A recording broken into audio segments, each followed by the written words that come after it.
Hola, ¿qué tal chicos? Estamos en esta segunda semana de actividades. Me da gusto que le estén echando ganas, que estén entregando sus actividades a tiempo.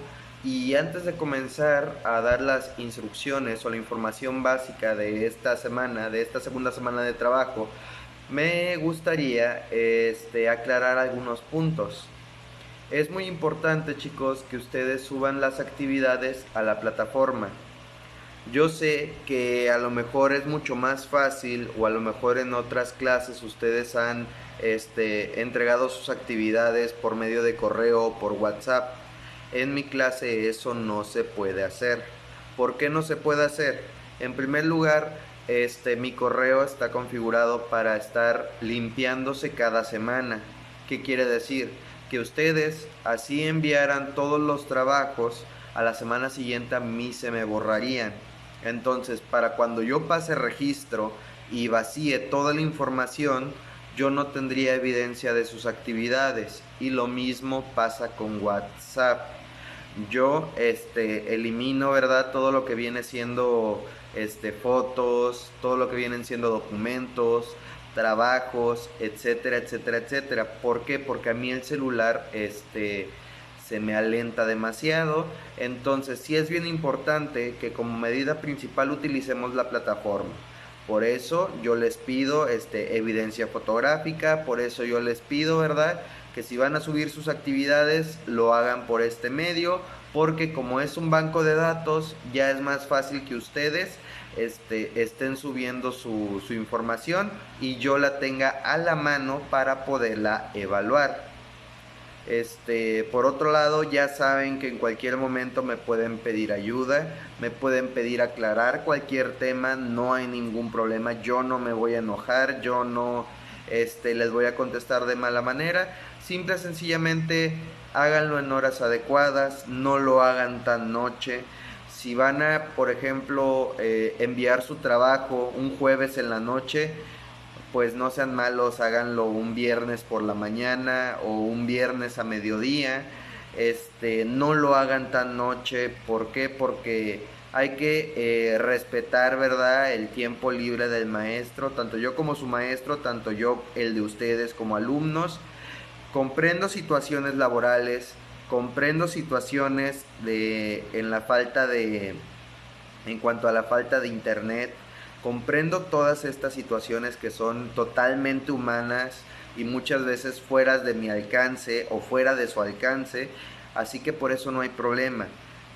Pero también es nuestra responsabilidad como alumnos que si estamos llevando un sistema de educación en línea, eh, ahora sí que acostumbrarnos, porque el ritmo de estos trabajos se va a volver más pesado conforme vayan aumentando o pasando de los cuatrimestres o incluso, ¿verdad?, de módulo en módulo.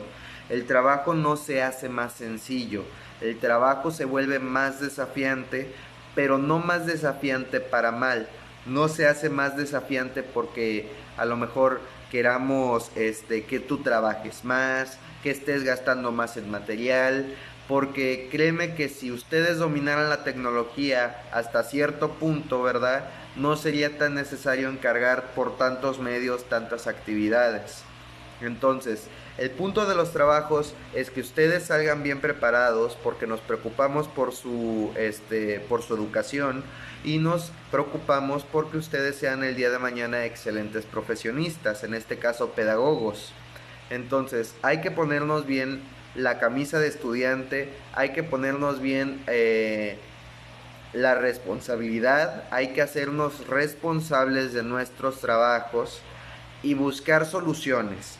Si yo como maestro, la solución que yo te estoy dando a lo mejor no te llena, no te gusta o a lo mejor no la entiendes, para eso tenemos internet, para eso tenemos YouTube, para eso tenemos Google. No te limites a las explicaciones que yo te doy. Busca, investiga. Si no sabes cómo hacer un video, investiga en YouTube cómo hacerlo. Si no sabes cómo enviar un audio, investiga en YouTube o en Google cómo hacerlo. Si no sabes cómo subir un documento a la plataforma, te invito nuevamente a que busques en internet porque para eso están estas nuevas tecnologías de la comunicación y de la información.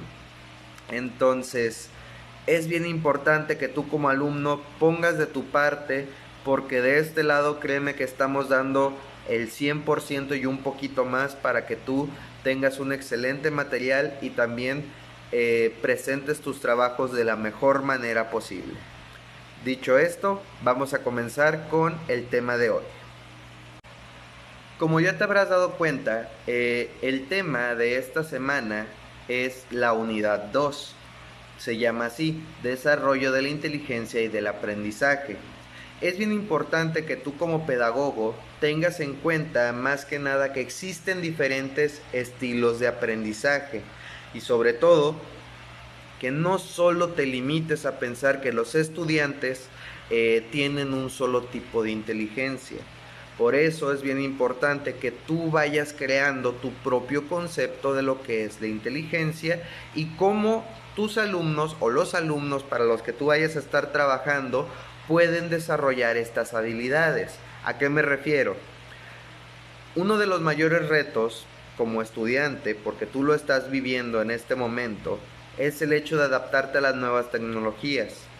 Está claro que no todos los alumnos tienen una inteligencia tecnológica que les permita comprender todo lo que viene siendo el auge de la computadora, del celular, del internet, ¿verdad? Sobre todo en el ámbito de la educación.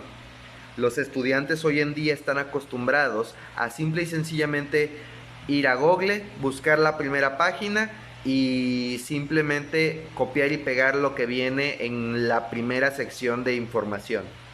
Entonces, está claro que no tenemos esta inteligencia porque se nos dificulta mucho, ¿verdad? Utilizar el celular para otra cosa que no sea jugar. Se nos dificulta mucho, ¿verdad? Incluso transformar sin necesidad de internet un archivo de Word a un documento PDF. Y todavía más sencillo, se nos dificulta mucho hacer presentaciones en PowerPoint. Entonces, si estamos claros en este contexto en el que nosotros batallamos para poder realizar ahora sí que las cosas más básicas dentro de la computación, ¿cómo les podemos exigir a ustedes como alumnos, verdad? Que tengan ahora sí que como quien dice, un conocimiento totalmente desarrollado para que ustedes se desenvuelvan de manera confiable, o cómo decirlo de una manera más sencilla, para que ustedes tengan la confianza de entregar un ejercicio. Pues bien, nadie nace con inteligencia desarrollada. Así tus papás sean muy buenos en matemáticas, en español, en leyes, en psicología, en pedagogía, en trabajo social, lo que tú quieras, eso no te vuelve a ti una persona que vaya a desarrollar mágicamente, ¿verdad?, las habilidades. Tenemos que tener en cuenta de que las personas van desarrollando a lo largo de su vida competencias, habilidades, tipos de inteligencias, etcétera, etcétera, etcétera. Cosas que le hacen a esta persona más fácil desarrollar una actividad o un ejercicio. Y precisamente de esto tratan este tema, esta unidad. Y pues fíjate bien lo siguiente. Ok, para empezar a hablar de lo que viene siendo el tema, hablemos del primer subtema que viene aquí en su libro, que se llama El concepto de lo que viene siendo competencia, y nos dice lo siguiente. Competencia indica capacidad, y en el presente siglo, dentro de un mundo globalizado, nos guste o no, este será un criterio importante con el que todos seremos medidos. ¿Por qué es importante, verdad, las competencias hoy en día? A pesar de que la educación no esté basando ya al 100% ahora sí que sus principios en las competencias o en generar competencias, sí es bien importante que nosotros como pedagogos nos centremos en que los estudiantes desarrollen ahora sí que las habilidades suficientes para que ellos se puedan desenvolver tanto en la vida como profesionalmente. Nos dice aquí, el proyecto de la educación basada en competencias nace a partir de las nuevas tecnologías. ya que éstas han generado tal cúmulo de información que la vida entera no nos alcanzaría no solo para leerlas, sino para al menos hojearlas. De aquí que la época que vivimos actualmente haya sido llamada la edad de la información.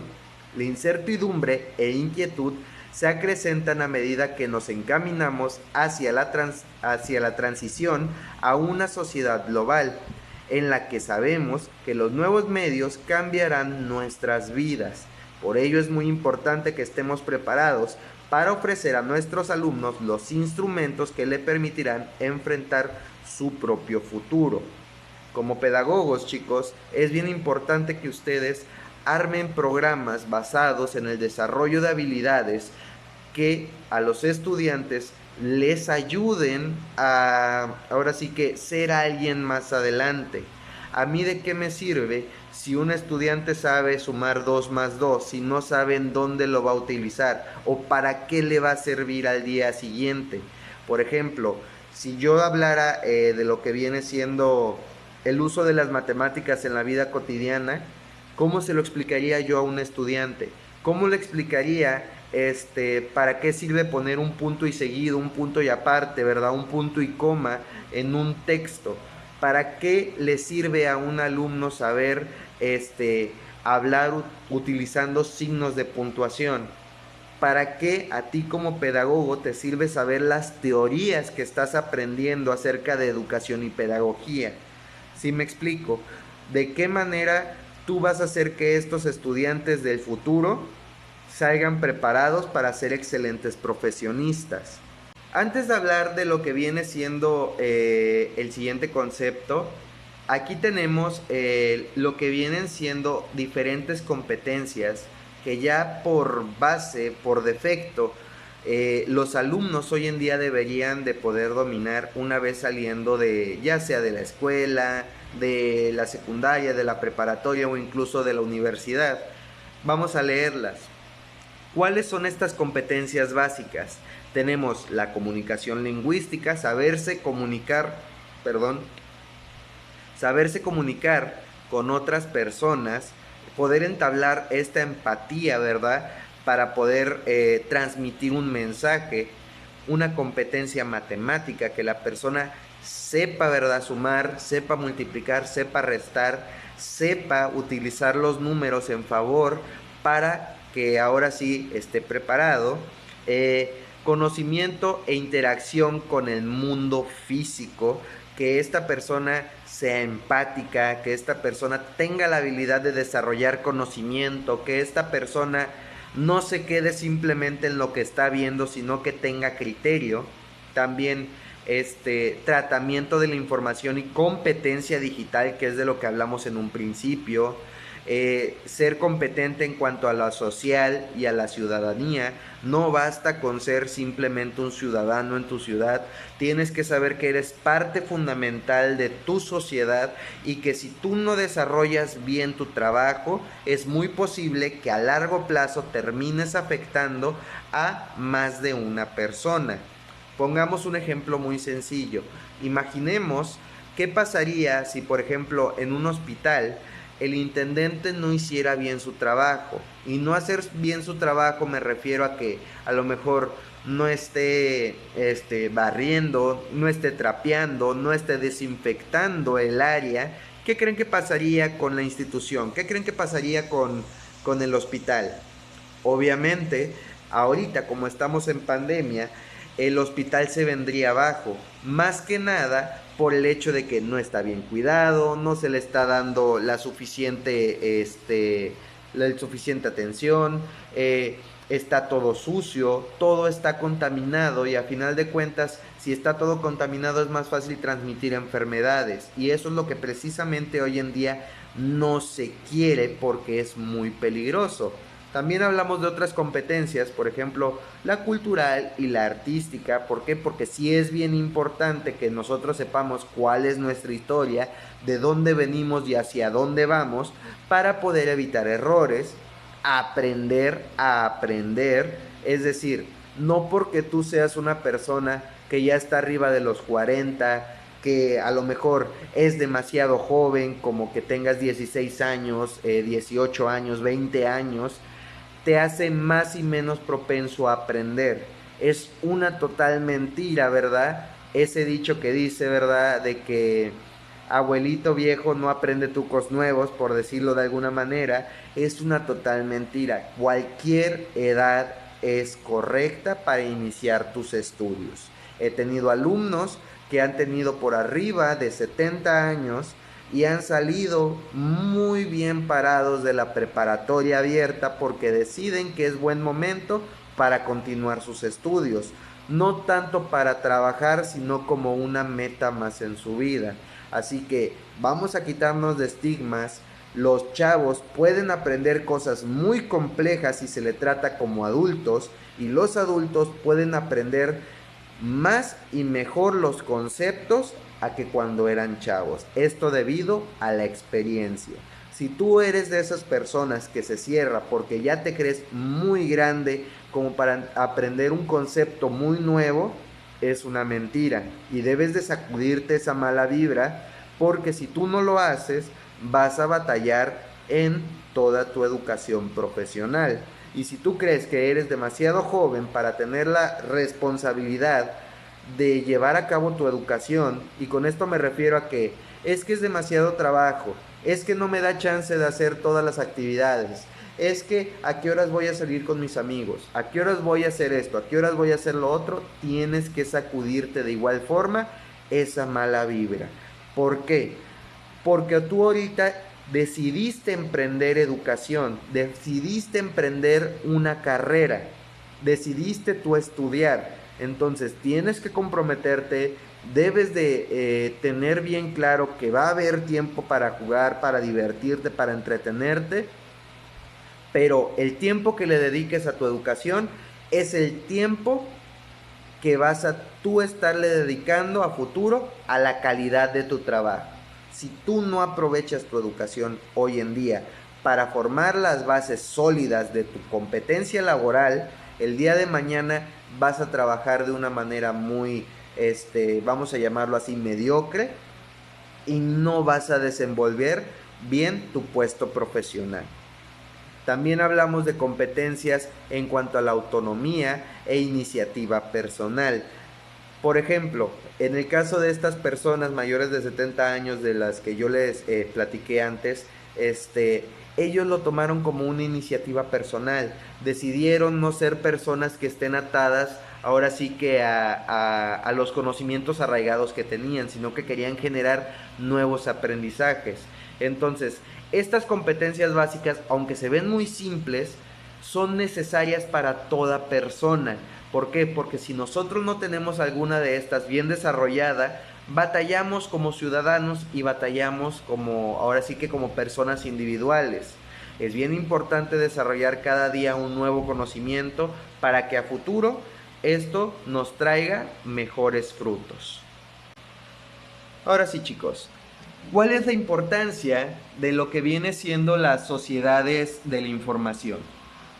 A partir de aquí partimos de una división muy clara entre lo que viene siendo la sociedad del conocimiento y la sociedad de la información. La sociedad del conocimiento vienen siendo estas culturas, estas sociedades, familias, escuelas, como ustedes quieran verlo, en la que las personas pues tienen acceso a la mayor parte ahora sí, como dice su nombre, ¿verdad? Del conocimiento general. Hay transparencia, sabes de dónde viene tu producto, sabes hacia dónde va, sabes ejercer un empleo, sabes ejercer todo lo que está a tu alrededor, es totalmente comprendido y tienes la facilidad de desarrollar nuevos conocimientos. Por otro lado tenemos la sociedad de la información, esta sociedad que nos permite a todos estar interconectados, ya sea por una computadora, por un celular o incluso verbalmente. Tenemos la información en todos lados. Hoy en día tú no puedes decir que se te es muy difícil aprender una nueva cosa porque hay tutoriales para todo tipo de personas. Por ejemplo, matemáticas para personas mayores, matemáticas para niños, matemáticas para adolescentes, matemáticas para jóvenes. Tenemos todo tipo de temas y todo tipo de herramientas, así que no hay excusa para no saber cómo hacer las cosas. El conocimiento está ahí. Nosotros somos, ahora sí que la generación, una de las generaciones más suertudas, porque estamos viviendo el boom de la información. Si nosotros no aprendemos, literalmente es porque no queremos y no tenemos la iniciativa de querer aprender una nueva habilidad. Así que yo como maestro te invito a ti como alumno a no quedarte con el conocimiento que te den tus profesores, que tampoco quedarte con el conocimiento que te den tus compañeros. Tú sal ahí e investiga. Si no te llena la información de una página, hay muchas páginas más que tienen información similar y mejor explicada.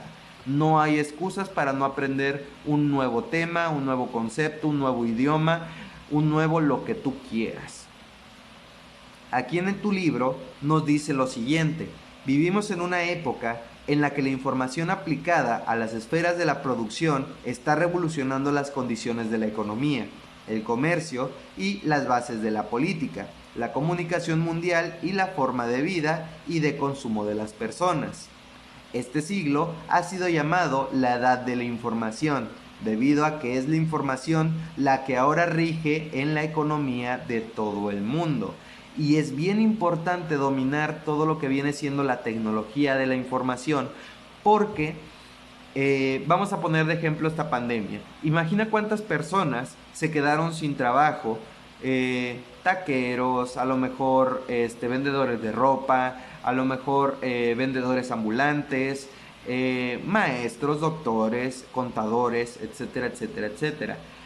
Gracias al dominio de las nuevas tecnologías de la información, estas personas que se quedaron sin trabajo pueden tener en su casa una de las mejores herramientas para poder seguir laborando.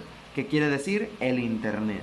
Gracias al Internet, ellos pueden enviar un mensaje a cientos de miles de personas para que conozcan su producto o sus servicios y seguir generando dinero. Y eso es bien importante hoy en día. Si tú eres una persona que no domina la tecnología, si tú eres una persona que no domina la computadora, te estás quedando muy atrás hoy en día en el mercado laboral.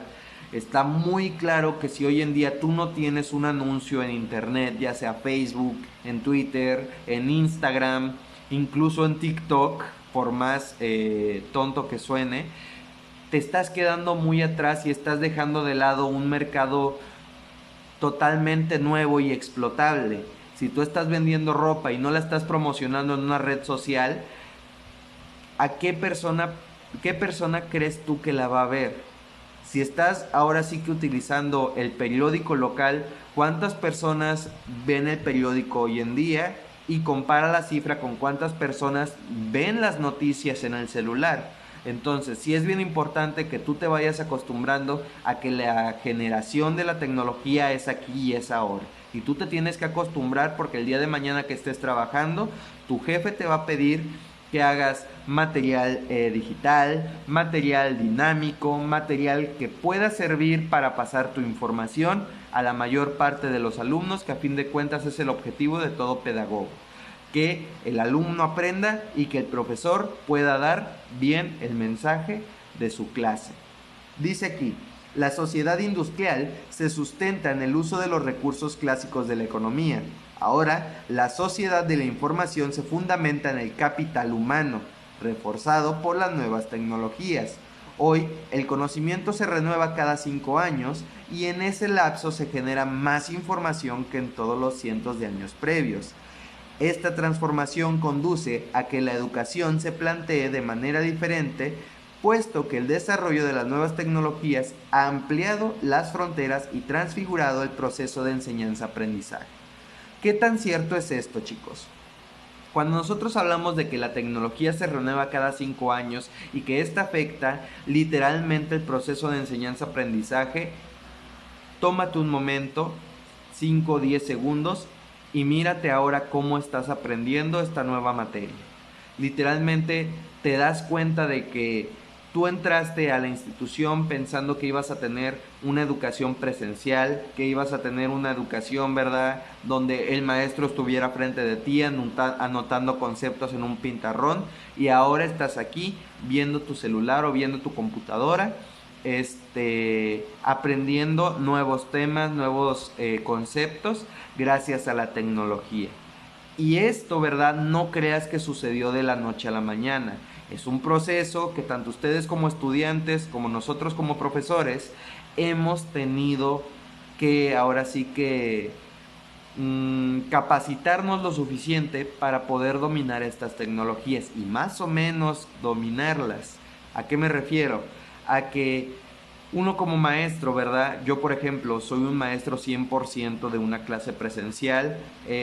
Batallé mucho para adecuarme a las nuevas tecnologías, sobre todo en el aspecto de que tuve que tomar cursos para poder utilizar Classroom, tuve que tomar cursos para poder dominar Zoom, tuve que tomar ver muchos videos, ¿verdad? Sobre todo, sobre cómo poder utilizar WhatsApp para poder enviar documentos, hacer videollamadas o incluso, ¿verdad?, enviar audios de una manera específica para que mis alumnos tuvieran una clase más amena. Por eso las instrucciones que doy cada vez que entro a clases: no hablen para que el flujo de información sea correcto. Evitemos atestar el grupo, ¿verdad?, que tenemos nosotros de pedagogía, para que no tengamos ahora sí que problemas en la transmisión del mensaje. Muchas de las dudas que ustedes me están diciendo se aclaran por el simple y sencillo hecho de leer las instrucciones o escuchar los audios. Entonces, por eso es bien importante tener una planeación y tener en cuenta qué tipo de estudiantes vas a tener, para quiénes estás trabajando y de qué manera les vas a explicar los temas. Si yo no puedo darte una información de manera correcta, pues ahora sí que en la educación están implícitos tanto maestro como estudiante. Si yo no puedo explicarte, por más que te lo repita una y otra vez, es tu responsabilidad como alumno que está aprendiendo investigar y de la mejor forma sacar adelante tu educación. Fíjate bien, ¿cuál es la importancia de las competencias hoy en día? Más que nada, una competencia nos ayuda a nosotros a desarrollar habilidades para que, por ejemplo, en el caso de preparatoria, si tú no puedes o ya no quieres seguir estudiando más adelante, una competencia te ayuda a desenvolver un empleo técnico. Por ejemplo, cuando yo estaba en el Cebetis, que estaba al 100% un programa por competencias, nos decía: no buscamos que el alumno, ¿verdad?, deje de estudiar, sino que el alumno sea capaz de desenvolver un empleo cuando termine el Cebetis, que termine todo lo que viene siendo la preparatoria. Si el alumno sabe cómo trabajar, el alumno no se va a quedar ahora sí que sin comer, y así el alumno no sea un alumno de 10, el alumno va a saber trabajar, va a saber reconocer los instrumentos básicos, va a saber desenvolverse en un área laboral, y eso es lo que tenemos que arraigar en nuestros alumnos o en las personas para las cuales vamos a trabajar. Fíjense bien, aquí en el libro nos dice: el concepto de competencia, tal como se entiende en la educación, resulta de las nuevas teorías cognitivas. Básicamente significa saberes de ejecución. Puesto que todo conocer implica un saber, entonces es posible decir que son recíprocos competencias y saber. Saber pensar, saber interpretar, saber desempeñarse y saber actuar en diferentes escenarios. Por eso es tan importante que ustedes, cuando aprendan un nuevo concepto, intenten desarrollar la habilidad de aplicarlo en el área laboral. Por ejemplo, la unidad pasada estuvimos hablando de lo que venían siendo las teorías del desarrollo.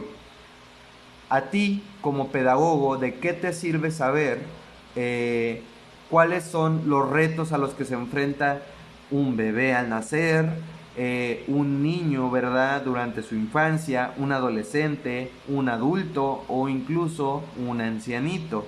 ¿De qué te sirve a ti? ¿Para qué es importante que tú sepas cómo piensan ellos?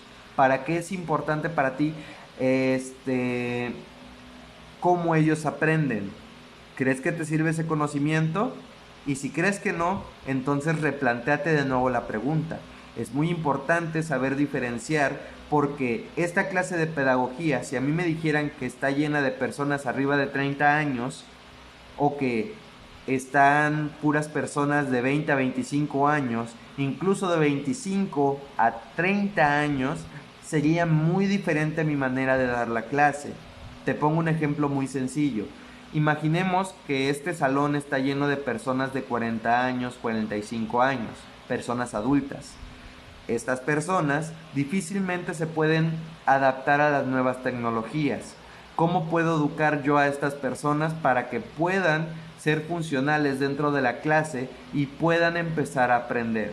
Tengo que enseñarles los conocimientos básicos acerca de cómo se utiliza una computadora, cómo quiero yo mis trabajos, dónde y cuándo pueden entregar sus actividades, cómo pueden subirlas, cómo pueden realizar todos sus trabajos. Hay que darles una nueva reeducación para que ellos sean conscientes.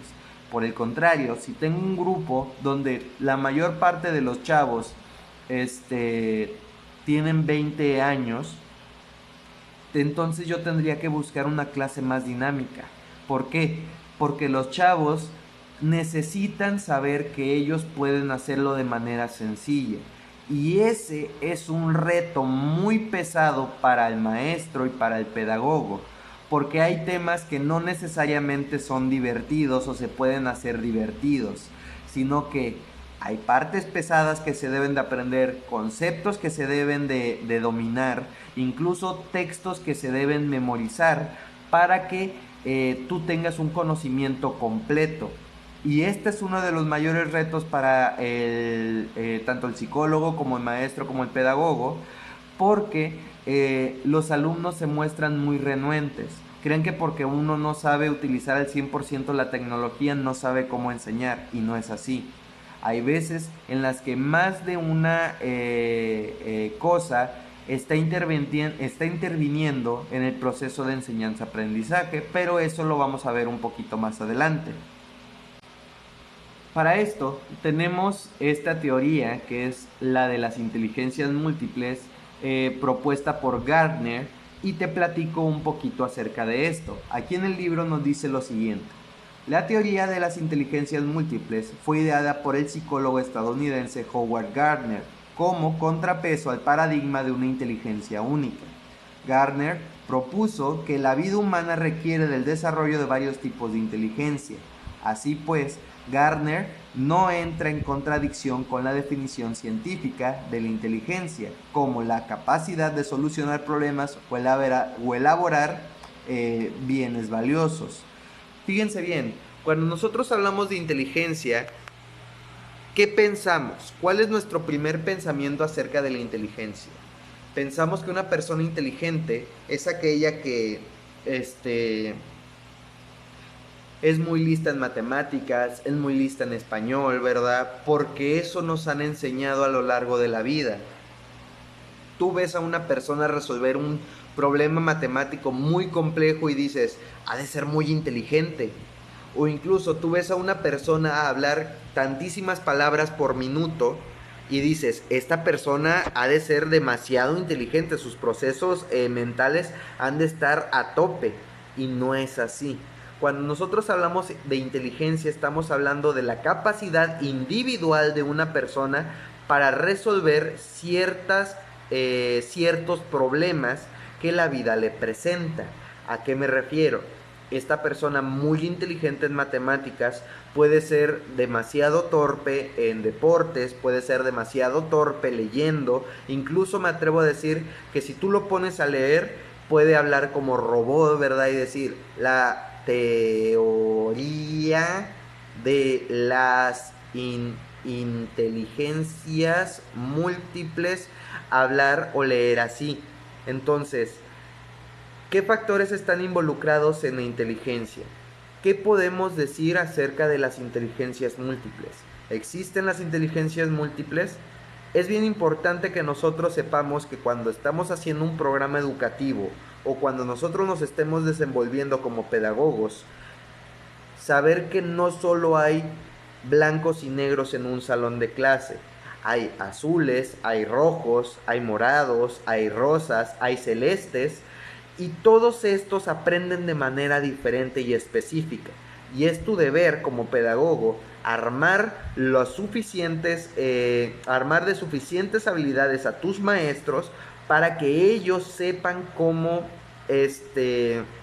ahora sí que ellos sepan cómo dar bien su clase. De nada sirve que tú como maestro, ¿verdad? Vengas y digas, estos son los conceptos, bla, bla, bla, número 1, número 2, número 3, número 4. Si tienes un alumno que dice, es que yo no entiendo cuando el profesor me está hablando, es que yo no entiendo muy bien si el profesor me está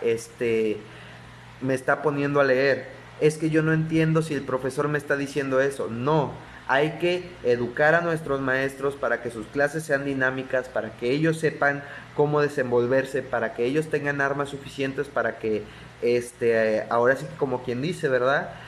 Que los alumnos aprendan de una manera más personalizada. Y tú dirás, ay, ¿cómo voy a hacer una clase, verdad? Que pueda llenarle a todos los alumnos de todas las diferentes inteligencias que existen. No es necesario, no es necesario.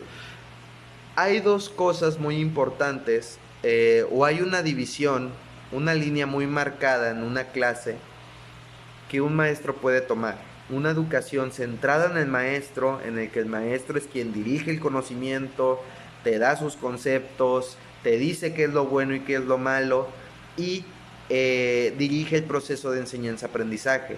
Y hay por otro lado, ¿verdad? O la educación, ¿verdad? Centrada en el estudiante. ¿A qué me refiero? Que el estudiante sea capaz de tomar iniciativa, decir, de esta forma se aprende mejor este tema, profesor. Me permite a mí dar el tema así, me permite explicar este tema a mis compañeros. Fíjese que a mí me gustaría hacer esto, fíjese que a mí me gustaría, ¿verdad?, hacer lo otro. Darle pie a nuestros maestros de que sus alumnos sean quienes tomen el remo, ¿verdad?, en la balsa del aprendizaje. Es un paradigma que aún hoy en día se considera tabú. ¿Por qué? ¿Qué va a saber un alumno de educación? ¿Qué va a saber un alumno de los nuevos temas? ¿Qué va a saber un alumno de teoría? ¿Qué va a saber un alumno de historia? Y te pueden sorprender. Así como hay alumnos que pueden decir, sabes que yo domino esta herramienta. Te pueden crear trabajos tan diversos si tú les das la oportunidad de entregártelos, ¿verdad?, de una manera diferente. Ojo, no por vía diferente, porque aquí sí es bien importante hacer la división. No por vía diferente. Entregarte una misma actividad de maneras distintas. Por ejemplo, una exposición, hay quienes tienen la facilidad de hacer rotafolios muy bonitos, hay quienes tienen la facilidad de hacer diapositivas muy bonitas, hay quienes tienen una facilidad de palabra muy padre y pueden hacer podcasts muy variados y muy enriquecedores. Hay quienes tienen la capacidad de ilustrar sus ideas y de enseñarte que realmente ellos están aprendiendo. Entonces, sí es bien importante darle esta libertad al alumno, que si él te dice, ¿sabes qué, profesor? Lo que pasa es que yo entiendo mejor así esta información, ¿puedo entregársela así? Adelante. Oiga, profesor, fíjese que yo puedo hacer este trabajo de esta manera, ¿me permite hacerlo? Claro que puedes. Aquí lo importante es hacer la división entre por qué medio te está entregando el trabajo, porque sé que van a decir, es que usted no permite que se entregue por WhatsApp y por correo, ¿verdad?, los diferentes ejercicios, y no es lo mismo. Una cosa es que yo te pida que subas tus actividades en una plataforma para que yo pueda evaluar tu conocimiento, y otra cosa es cómo tú vas a presentar la información que yo te estoy solicitando. Cómo tú vas a hacer el resumen que yo te estoy pidiendo que hagas, cómo vas a hacer tú la exposición que yo te estoy pidiendo que hagas, cómo vas a enviar el audio que yo te estoy pidiendo que hagas, cómo vas a hacer tú el material que yo estoy pidiéndote desarrollar, cómo tú lo vas a hacer, cómo vas a guiar tu educación. Para esto existen 8 tipos de inteligencias. tenemos para empezar lo que viene siendo la inteligencia lingüística. Aquí en nuestro libro nos dice lo siguiente: inteligencia lingüística es la capacidad de dominar el lenguaje y poder comunicarnos con los demás. Es transversal a todas las culturas. Desde pequeños aprendemos a usar el idioma materno para podernos comunicar de manera eficaz. La inteligencia lingüística no solo hace referencia a la habilidad para la comunicación oral, sino a otras formas de comunicarse como la escritura y la gestualidad. Es decir, tener facilidad para comunicar tus ideas y pensamientos. Después tenemos la inteligencia lógico-matemática. Durante décadas, la inteligencia lógico-matemática fue considerada la inteligencia en bruto, es decir, si tú eres inteligente para hacer cálculos matemáticos, eras ahora sí que la persona más inteligente del mundo, y se hacía totalmente a un lado la persona que era buena para lenguaje, para pintura, para música, etcétera, etcétera, etcétera. Dice aquí: suponía el axis principal del concepto de inteligencia y se empleaba como baremo para detectar cuán inteligente era una persona y qué tan errados estábamos. ¿Por qué? Porque hoy en día sabemos que una persona que es buena en matemáticas no necesariamente es buena hablando con otras personas o desenvolviéndose en un área laboral. Entonces, es un error decir que una persona inteligente es aquella que sabe desarrollar cálculos matemáticos complejos. Después tenemos la inteligencia espacial, también conocida como la inteligencia visual espacial, que es la habilidad que nos permite observar el mundo y los objetos desde diferentes perspectivas. En esta inteligencia destacan los ajedrecistas y los profesionales de las artes visuales, como los pintores, los diseñadores y los escultores, así como los taxistas, que deben poseer un exquisito mapa mental de las ciudades por las que transitan. Después tenemos la inteligencia musical. La música es un arte universal.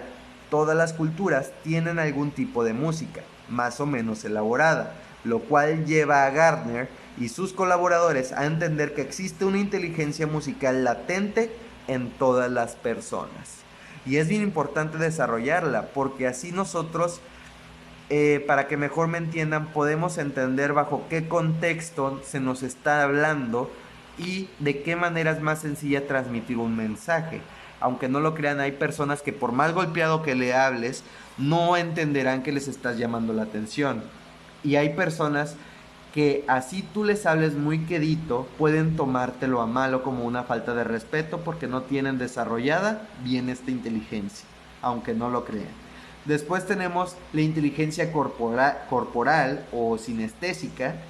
Dice aquí: las habilidades corporales y motrices que se requieren para manejar herramientas o para expresar ciertas emociones representan un aspecto esencial en el desarrollo de todas las culturas de la historia. La habilidad para usar herramientas es considerada inteligencia corporal o sinestésica. Por otra parte, hay un seguido de capacidades más intuitivas, como el uso de la inteligencia corporal para expresar sentimientos mediante el cuerpo. En clases, esto se expresa en alumnos que saben reproducir acciones a partir de la enseñanza visual de otras personas. Por ejemplo, si yo te enseño a ti cómo hacer un avión de papel, estas personas aprenden mejor viéndote a ti cómo tú lo haces y siguiéndote al pie de la letra cómo tú vas haciendo el avioncito de papel o el barquito de papel. Son personas que necesitan tocar, ver y presenciar cómo se está creando el aprendizaje para poder desarrollarlo. Después tenemos la inteligencia intrapersonal y nos dice aquí: la inteligencia intrapersonal se refiere a aquella inteligencia que nos faculta para comprender y controlar el ámbito interno de uno mismo, en lo que se refiere a la regulación de las emociones y del foco atencional. ¿Qué quiere decir? Que nosotros seamos personas conscientes, autocontroladas, que sepamos cuándo podemos y cuándo no debemos hacer tal o cual acción. Tenemos también la inteligencia interpersonal, Y nos dice, la inteligencia interpersonal nos faculta para poder advertir cosas de las otras personas más allá de lo que nuestros sentidos logran captar. Se trata de una inteligencia que permite interpretar las palabras o gestos o los objetivos y metas de cada discurso. Más allá del continuum introversium extraversium, la inteligencia intrapersonal evalúa la capacidad para empatizar con las demás personas, es decir, establecer una empatía. ¿Qué clase de empatía tú como maestro tienes con tus alumnos? ¿Qué clase de empatía tienes tú con tus compañeros? Si tú ves a una persona que está en aprietos, ¿la ayudas?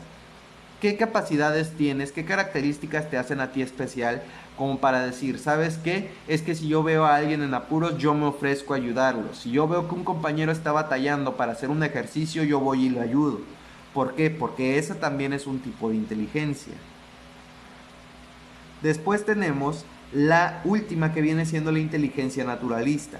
Según Gardner, la inteligencia naturalista permite detectar, diferenciar y categorizar los aspectos vinculados al entorno, como por ejemplo las especies animales y vegetales o fenómenos relacionados con el clima, la geografía o los fenómenos de la naturaleza.